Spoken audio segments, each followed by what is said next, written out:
మన చుట్టూ రెండు రకాల మనుషులు కనబడుతుంటారు. మొదటి రకం మనుషులు చాలా ఎక్కువ కష్టపడుతుంటారు. రోజుల తరబడి కష్టపడతారు, గంటల తరబడి కష్టపడతారు. కానీ వారికి ఫలితం పరిమితంగానే ఉంటుంది. ఇక రెండవ రకం మనుషులు ఉంటారు, చాలా తక్కువ కష్టపడతారు, కొద్ది కాలం మాత్రమే కష్టపడతారు, కానీ వారు ఎక్కువ ఫలితాలు పొందుతూ ఉంటారు. ఏమిటి తేడా అంటే, మనము పడే కష్టానికి ఫలితానికి, ఇన్పుట్కు అవుట్పుట్కు ఒకే రకమైన రిలేషన్షిప్ ఉండదు. అసిమెట్రికల్ రిలేషన్షిప్ అంటారు ఇంగ్లీష్లో. అంటే నీవు ఎంత కష్టపడ్డావు అన్న దానిపైన ఫలితం ఆధారపడి ఉండదు, ఎలా కష్టపడ్డావు అన్న దానిపైన ఫలితం ఆధారపడి ఉంటుంది. అది ఒక ఆర్థిక రంగంలో నీవు సంపాదనలో కావచ్చు, మానవ సంబంధాల్లో కావచ్చు, వ్యాపారంలో కావచ్చు, రాజకీయాల్లోనైనా కావచ్చు, చివరకు ఒక విద్యార్థి చదువులోనే కావచ్చు. అన్నిట్లో కూడా మనకు ఈ తేడా కనబడుతుంది. అంటే చేసే ఎఫర్ట్కు రిజల్ట్కు మధ్య సిమెట్రికల్ రిలేషన్షిప్ ఉండదు. అంటే నీవు ఎంత ఎఫర్ట్ చేసావు అన్న దానితో సమానమైన రిజల్ట్ రాదు. ఎఫర్ట్ తక్కువ పెట్టిన వారికి ఎక్కువ రిజల్ట్ రావచ్చు, ఎక్కువ ఎఫర్ట్ పెట్టినా తక్కువ రిజల్ట్ రావచ్చు.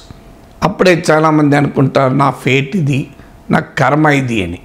కానీ వాస్తవంగా గుర్తించాల్సింది ఏంటంటే, నీవు ఎంత ఎఫర్ట్ పెట్టావన్నది ఆధారంగా రిజల్ట్ ఉండవు, ఎక్కడ ఎఫర్ట్ పెట్టావు అన్న దానిపైన రిజల్ట్ ఉంటుంది.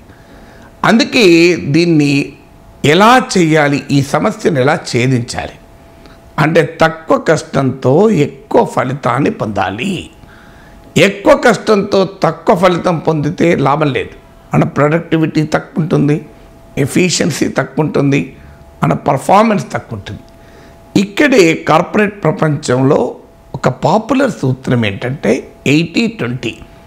రిచర్డ్ కోచ్ అనే అతను ఏకంగా ఒక పుస్తకమే రాశాడు 80-20 అని.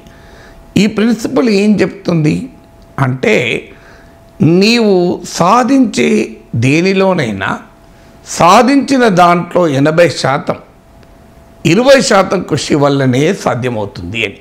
అంటే ఎగ్జాక్ట్గా 80-20 కాకపోవచ్చు, అది 70-30 కావచ్చు, 75-25 కావచ్చు. కానీ దాని సారాంశం ఏంటంటే, నీవు సాధించిన దేనిలోనైనా 80% కారణము నీవు చేసిన కృషిలో 20%. మరింత సింప్లిఫైడ్గా అర్థం కావాలంటే, ఒక షాప్ ఉంది, ఒక వ్యాపార సంస్థ ఉంది. ఆ వ్యాపార సంస్థలో 100 రకాల వస్తువులు అమ్ముతుంటారు. 100 రకాల వస్తువులు అమ్మి ఒక నెలలో ₹1,00,000 ఆదాయం పొందాలనుకుందాం. ఈ ₹1,00,000 ఆదాయానికి 100 రకాల వస్తువులు అమ్మాడు. కానీ ప్రతి వస్తువు నుంచి ₹1,000 లాభం రాదు. ఒక 20 వస్తువుల నుంచి 80,000 ఆదాయం వస్తే, మిగతా 80 వస్తువులు అమ్మడం ద్వారా కేవలం 20,000 ఆదాయం మాత్రమే వస్తుంది.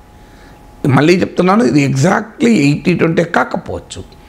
25 వస్తువులు అమ్మితే 75,000 ఆదాయం రావచ్చు, 30,000 వస్తువులు అమ్మితే 80,000 ఆదాయం రావచ్చు. కానీ ఆ వ్యాపారి అమ్మిన అన్ని వస్తువులు లాభాలకు ఈక్వల్గా కంట్రిబ్యూట్ చేయవు. కొన్ని వస్తువులు మాత్రమే ఎక్కువగా లాభాలకు కంట్రిబ్యూట్ చేస్తుంది. మీరు ఒక పిల్లవాడు చదువుకుంటున్నాడు, వాడు ప్రిపరేషన్ ఉంటుంది, 20 చాప్టర్లు ఉంటాయి ఎగ్జామ్లో. 20 చాప్టర్లు చదివాడు అనుకోండి, కానీ తనకు వచ్చిన మార్కుల్లో 80% మార్కులు ఒక 4-5 చాప్టర్ల ప్రిపరేషన్ నుంచే వస్తుంది. మిగతా 15 చాప్టర్ల ప్రిపరేషన్ నుంచి ఆ 20% మార్క్సే కంట్రిబ్యూట్ అవుతాయి. అలాగే మానవ సంబంధాలు కూడా తీసుకోండి. మనకు 100 మంది ఫ్రెండ్స్ ఉండవచ్చు, మనకు 10 మంది ఫ్రెండ్స్ ఉండొచ్చు. కానీ మీరు ఎక్కువ ఆనందం పొందేది అందులో 2 నుంచో 3 నుంచో పొందుతారు. మీ 80% ఆనందానికి కారణం ఆ 2-3 మిత్రులే. మిగతా 20% లాభానికి మిగతా 7 మిత్రులు కంట్రిబ్యూట్ చేస్తారు. సో ఇలా ఒక రాజకీయ నాయకుడు ఉండొచ్చు, 100 స్థానాల్లో క్యాంపెయిన్ చేయాలి. 100 స్థానాల్లో క్యాంపెయిన్ చేస్తే ఈక్వల్గా రిజల్ట్ రాదు. కానీ కొన్ని స్థానాల్లో క్యాంపెయిన్ వల్ల ఎక్కువ రిజల్ట్ వస్తుంది.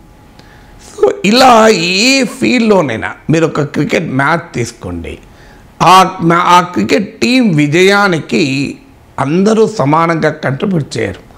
సో ప్లేయర్లు 11 మంది ఈక్వల్గా కంట్రిబ్యూట్ చేయరు. అందులో ఇద్దరు ముగ్గురు మాత్రమే బౌలింగ్ ద్వారా బ్యాటింగ్ ద్వారా విజయానికి కంట్రిబ్యూట్ చేస్తారు. మీరు ఫిలిం ఇండస్ట్రీ ఈ ఒక్క ఏడాదిలో సాధించినటువంటి రెవెన్యూ మొత్తము ఒక 20% ఫిలిమ్స్ నుంచి, ఆ మాటకొస్తే 10%, 5% ఫిలిమ్స్ నుంచి మాత్రమే వస్తుంది. అంటే ఈ ఉదాహరణలు మనకి ఏం చెప్తున్నాయంటే, మనము చేసే ప్రతి పనికి ఫలితము ఈక్వల్గా మనము చేస్తున్న కృషి నుంచి ఉండదు. మనము చేసే కృషిలో కొంత భాగమే మనకు ఇచ్చే ఫలితంలో అధిక భాగానికి కారణమవుతుంది. ఈ అధిక భాగం ప్రయోజనానికి కారణమవుతున్న కొంత భాగం ఏమిటి అని గుర్తించడమే 80-20 థింకింగ్. దీన్నే 80-20 ఎనాలిసిస్ అంటారు. సో ఆ రకంగా మనం ఆ 80-20 ఎనాలిసిస్ ప్రిన్సిపల్ని మన జీవితానికి, మన యాక్టివిటీకి అన్వయించుకుంటే మనము చేసే కృషి వల్ల ఇప్పుడు సాధిస్తున్న ఫలితం కన్నా 3-4 రెట్లు ఎక్కువ సాధించవచ్చు. మీరు ఇన్వెస్ట్మెంట్ చేస్తారు, మీరు ఓ ల్యాండ్ కొనచ్చు, ఓ బంగారం కొనచ్చు, ఓ స్టాక్ మార్కెట్లో పెట్టచ్చు, ఓ బ్యాంకులో డిపాజిట్ చేయొచ్చు.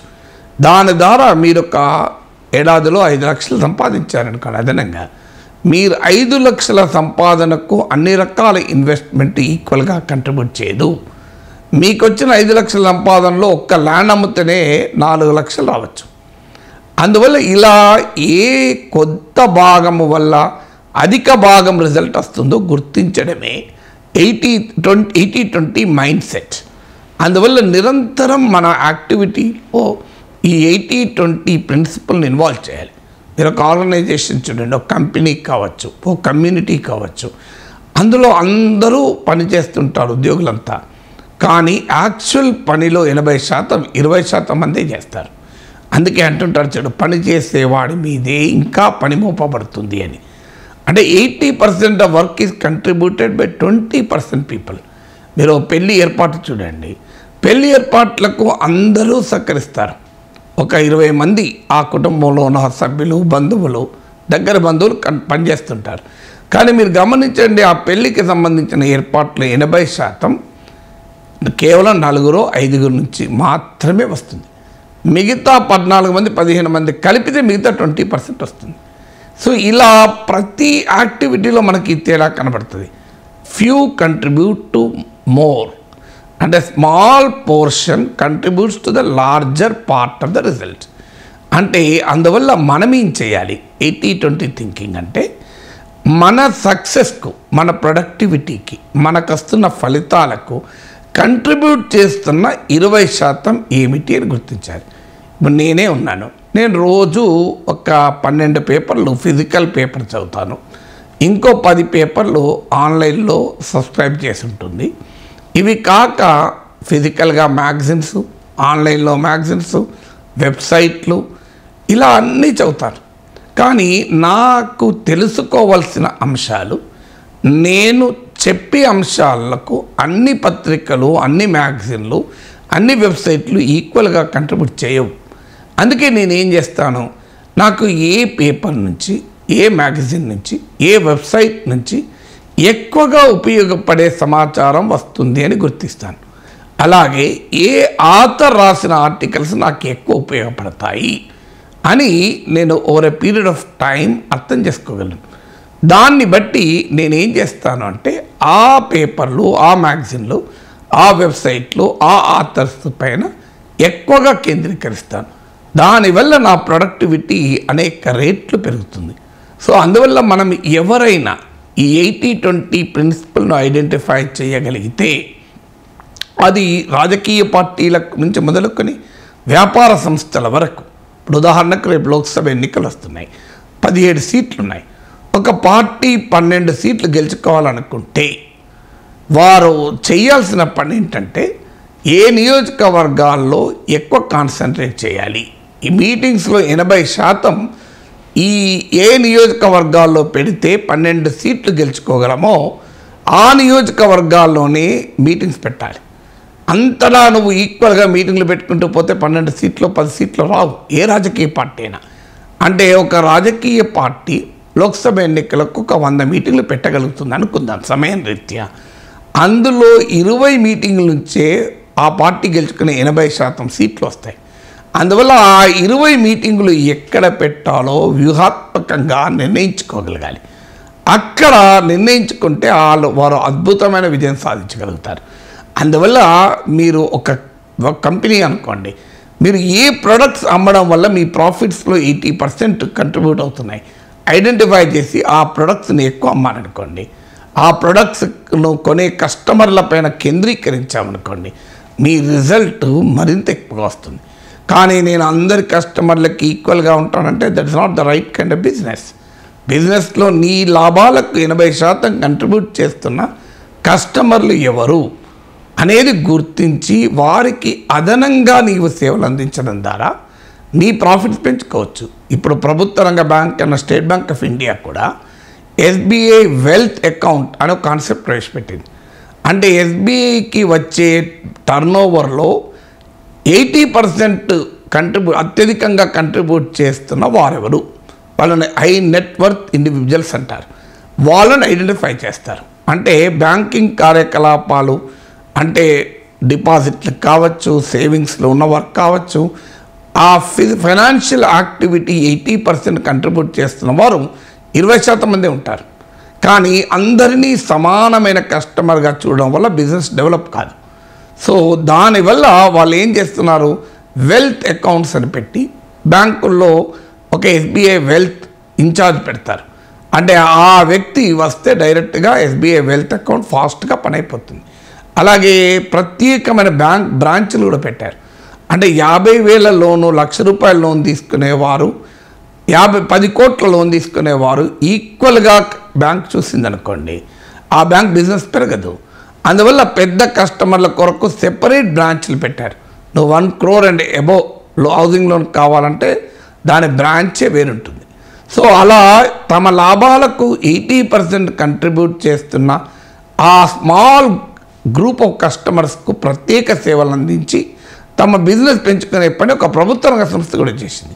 అందువల్ల ఎవరమైనా మనం చేయాల్సిన పని ఏంటంటే మనకు వస్తున్న రిజల్ట్, మన వ్యాపారం అయితే మన టర్నోవర్, మన ప్రాఫిట్స్, మనం స్టూడెంట్ ఎడ్యుకేషన్ ఫీల్డ్ ఉంటే మనకు వస్తున్న మార్కులు, మన మానవ సంబంధాలలో, ఇలా అన్నిట్లో కూడా ఆ 20% ఎవరు ఏమిటి గుర్తించాలి. ఇప్పుడు మీకు 50 మంది ఫ్రెండ్స్ ఉంటారు, అందరి ఇళ్ళల్లో ఫంక్షన్లకు వెళ్ళలేరు. కానీ మీ 80% ఆనందం ఏ ఫ్రెండ్స్ నుంచి వస్తుందో గుర్తించి వాళ్ళ ఇంట్లో ప్రతి ఫంక్షన్ మిస్ కాకూడదు. మిగతా వీలైతే మిగతా వారి ఇళ్ళల్లో కూడా ఫంక్షన్లు పోతావు. లేకపోతే ఏం జరుగుతుందంటే మీకు బాగా ఆనందం ఇచ్చేటువంటి మిత్రుడి ఇంట్లో పోలేరు, మీకు అంతగా ప్రాధాన్యత లేని వారింటికి పోతారు.